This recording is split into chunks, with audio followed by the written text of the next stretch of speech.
On September 9th, Joe Biden issued the biggest assault on medical freedom in American history. He issued the largest expansion in presidential power in American history. Now, he has to deal with the unintended consequences of that. That's what I'm talking to you guys about today. We're starting to see these consequences play out. You, unfortunately, may be contemplating whether or not you have to quit your job because of an order by a single man who is supposedly the most popular president in history. Well, you are not the only person in America right now who is facing this decision on whether or not to keep their job, whether or not to get vaccinated or submit to weekly testing. This is something that you share in common with a lot of people. There's someone prominent who has actually resigned from their job over Biden's tyrannical vaccine mandate. That person is a U.S. Lieutenant Colonel. He penned a scathing letter to Joe Biden saying that he resigned because he didn't want to submit to this tyrannical vaccine mandate. And the guy forfeited a 19-year pension. He gave up probably millions of dollars in retirement money to say no to Biden's medical tyranny. I mean, I think that's a pretty brave thing to do. If I was in that position, it's the same thing I would do.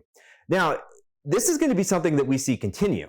There's probably a large number of people in the military who don't want to submit to this medical tyranny. Now, those people probably align with what you and I think. They're probably the conservatives, the Trump supporters, the true patriots in the military. The people that are going to submit, those are probably the Joe Biden people, the woke people, the social justice warriors, the CRT people, the people like General Milley. Those are the people that are going to be left in the military if Joe Biden gets his way. What that means is we're going to have a woke military. That means that the U.S., because of a single action from Joe Biden, is going to have a massive national security issue. I mean, a shrinking military where all the people that are left are social justice warriors, that's a big problem. And Joe Biden is going to have to figure out a way to deal with that. I mean, how insulting to tell the people that keep this country safe that they have to submit to medical tyranny or be kicked out of the military? That's insane. Joe Biden is going to face consequences for that. Another problem, Joe Biden may be creating hospital shortages. There's a rural Texas hospital that is now facing the possibility of completely closing down for good, because about 30% of the employees there are not vaccinated and don't want to get the vaccine. Texas law states that hospitals cannot require their employees to get vaccinated, but Joe Biden's medical tyranny supersedes that.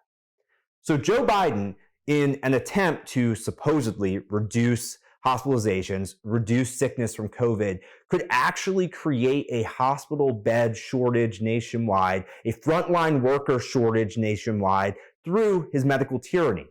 Is that what Joe Biden wants? Do you want to show up to the hospital and not have a hospital bed available for you because of Joe Biden? Is that what Joe Biden wants? Because that's what he's created. You may not, if you have a heart attack and you show up at a hospital, if you live in rural Texas, rural Montana, rural Arizona, there might not be a hospital bed for you because Joe Biden has said that those employees who don't want to submit to his tyranny, they don't deserve a job. So Joe Biden, you are actively making America more dangerous. You are creating a health problem. You are creating a hospital shortage. It's a major issue. It's another consequence that Joe Biden has created. It is one that he's not willing to face. It's one he's not willing to admit, but it's important for you to know about. There's another thing I want to address that I think is really alarming in all of the COVID talk. There's an NCAA athlete today that we found out that has had a very severe side effect of the COVID vaccine. He has had a debilitating heart side effect from taking the COVID vaccine that was forced upon him by the NCAA. And Joe Biden wants us, he wants young people to have to take this vaccine. He wants to make the decision for us whether or not a debilitating health defect supersedes a vaccine. No, it should be our decision. When we see cases like this of people having these severe side effects, Joe Biden, he doesn't care.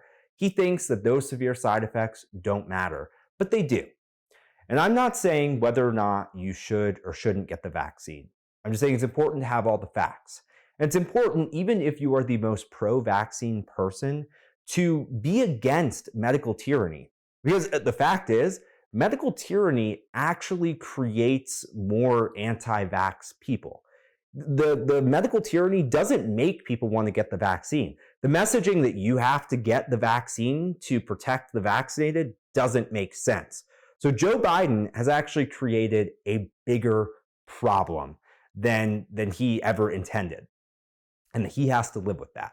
Now, with all this said, there's a glimmer of hope. And hope is important right now when we are in such a dark time. We just came out of Afghanistan with 13 service members dead.